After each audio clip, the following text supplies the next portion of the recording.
G'day guys, welcome back to Smashy Supercoach podcast. In this episode, I'll be going over the halfbacks. Some of these guys I've already probably mentioned in the 5-8 episode, so yeah, forgive me if I do them again. But anyway, get into it. So the first halfback is Nathan Cleary. He's priced at 811k. From an 82.9 average, which has been down. I mean, that's down a little bit compared to some previous years where he's been around the 90 or even over 100 average for the season, and where he's been priced up closer to $1 million. Like, that's a bit cheaper.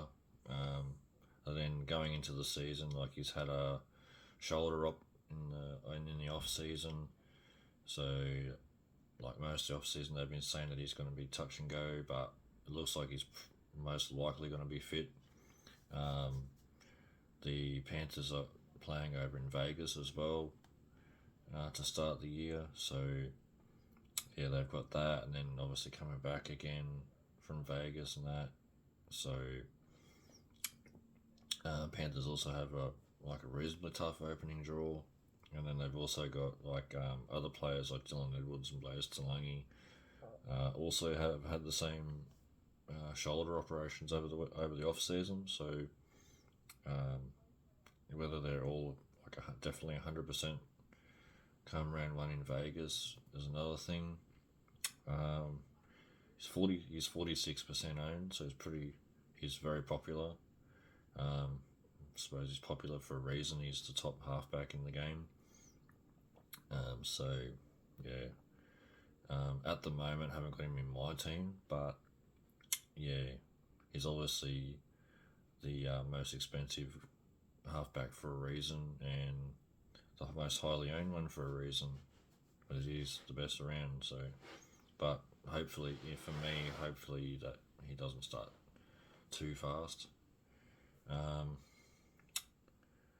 So then Jerome Hughes, second on the list, at 805k, so he's only literally 6k cheaper than Cleary. He's only 7% owned compared to Cleary's 46, which I suppose is understandable in a way that he's nowhere near as highly owned. He had what you'd probably call a career year, especially for Jerome Hughes. He was the Dalian Player of the Year last year, so and he averaged 82.3 Supercoach points a game. So for him, that's a career year for him. He also scores less when he's got Munster on the side as well. So instead of I think for the year when he didn't have Munster on the side, he was averaged more around 90 or in the 90s, even closer to 100, as where he was only 70 or something like that with Munster in the team. So historically he scores a bit less with Munster on the side, so that's probably a bit of a no-go. It makes him a bit more of a no-go for me. Nico Hines, next on the list, he's priced at only 735 compared to he was 970k going into last year. I suppose the difference was going into last year, he'd averaged 95 points a game the previous year. Because where in last year just gone, he only averaged 75.1. Mostly, it's partly due to he had a few little injuries throughout the year, lost his confidence a bit with it. Not being picked for Origin probably rattled him a little bit. And then also from a fairly large sample size, playing alongside Braden Trindle in the halves, he only averaged 68 points a game. With especially in 2024, he played close to 20 games with Trindle and averaged only 68, and he averaged 120 in the handful of games without Trindle.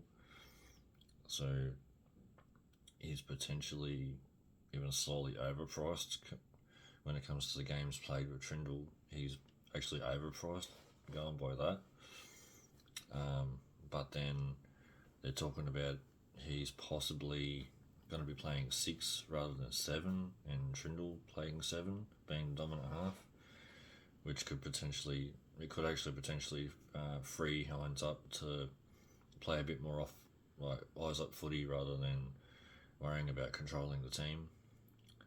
I suppose he'll have the goal kicking though as well, not Trindle, which is obviously a good thing because you'll get the extra points for that. Obviously, potentially if he's confirmed to be starting at 6 when the Sharks play over in Vegas, he'll probably end up getting a 5'8" duel as well, potentially. So he's potentially actually a good pick for 5'8" if he gets the 5'8" duel leading into the season.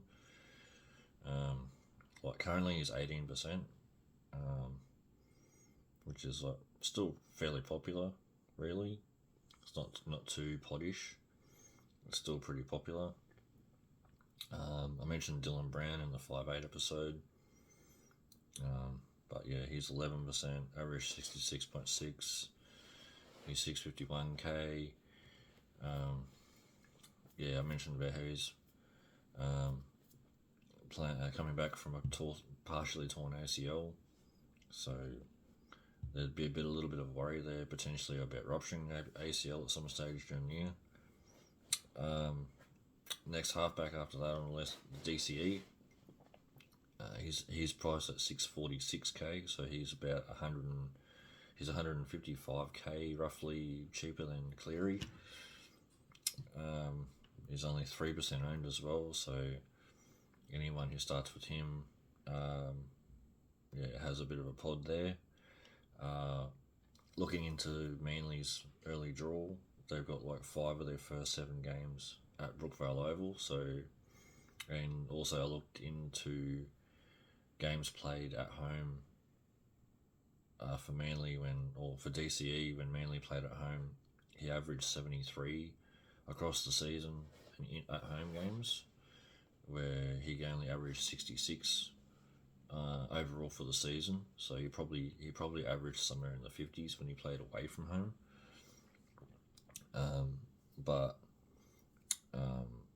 For those that opening part of the draw, potentially he's a bit of a pod option to start with, and then maybe going up to a Cleary or a Hines or someone like that afterwards. So the next one's Mitch Moses. This year looks like he's not going to be the goal kicker at the Eels, so it makes him not quite as enticing. He only played 8 games also, due to multiple injuries in 2024. But he'll have like Lomax outside of him, and he'll have Addo-Carr, or then again Addo-Carr will be probably on the other side though. But yeah, he'll have Lomax outside him that he can kick to, which could make him a bit of an option. About 628k. He's only 7% owned as well, so he's potentially also a bit of a pod option to start with. Not someone that I'd probably go for, especially not like he'll be losing the goal kicking to Lomax from the looks of it. So wouldn't push back too much of people going for him, but not for me. Not for me anyway. Jerome Luai, I suppose I already mentioned him a bit in the 5'8" episode, how he averaged about 20 points more per game when he played at 7 at the Panthers when Cleary was out, compared to his overall average of 59. So, and then being at the Tigers, you don't know how good he's going to go at 7 at the Tigers, but like surely he probably doesn't go worse than the 59 while he's playing at 7, considering he averaged 79 when he played 7 at the Panthers. Taking that to the Tigers, hopefully for people who own him at the start of the year, hopefully like he doesn't go less than 59. That would be pretty shit, really, if that happened. But yeah, he's dual halfback 5'8" as well. Cody Walker's dual halfback 5'8". Already mentioned him in the 5'8" episode. Braden Trindle, he's a dual 5'8" halfback as well. He's at 553k, 2% owned. Probably wouldn't really go there. Someone you potentially could take a gamble with though, if he's the controlling 7 and not Hines at the Sharks. But then, yeah, he won't have the goal kicking though, because it'll be Nico kicking goals. So probably wouldn't go there for Trindle. Lewis Dodd coming over from St. Helens. From what I've heard, when it comes to like, there's been people out there saying that he got dropped from St. Helens during the year. From what I've heard, he actually got dropped from playing first grade over there, pretty much because he'd signed to come to South Sydney, or to go to South Sydney. So signing to go elsewhere was basically why he got dropped, mainly from what I've heard anyway. But otherwise, he's been a gun player pretty much. He was a gun player pretty much up until that point. Like, he was even part of the when St. Helens came over for the World Club Challenge against Penrith.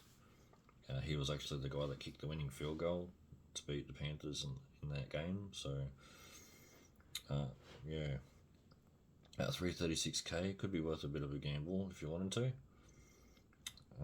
And the last person I've got here is Sandon Smith, who's obviously dual halfback hooker. He's cheap as because of coming off the bench, playing only a small number of minutes, like as a dummy half or whatever, something like that. So yeah, well, he's definitely in my team anyway, but I've got him as my second halfback. It's where a lot of people probably, because of the hooker duel, a lot of people have him in their hooker, like as one of their hookers. So, but he playing 80-minute games, he did average like 55, playing 80-minute games in the halves. So, if you can be at around that amount of points per game, then he'll definitely make some good money there. And as well, he'll probably most likely be the goal kicker. Like, start of the year, basically only like Chad Townsend or Billy Smith probably are the only guys that could probably be goal kicking ahead of him, but probably don't see anyone else really goal kicking anyway besides Sandon Smith. So that's pretty much all the halfbacks. I've gone over, well, some of them were dual 5'8" as well, so I've already gone through them pretty much like in the 5'8" episode. So they're all the main halfbacks. So yeah, thanks for watching. I'll see you in the next episode of Smash You Supercoach podcast. See you guys.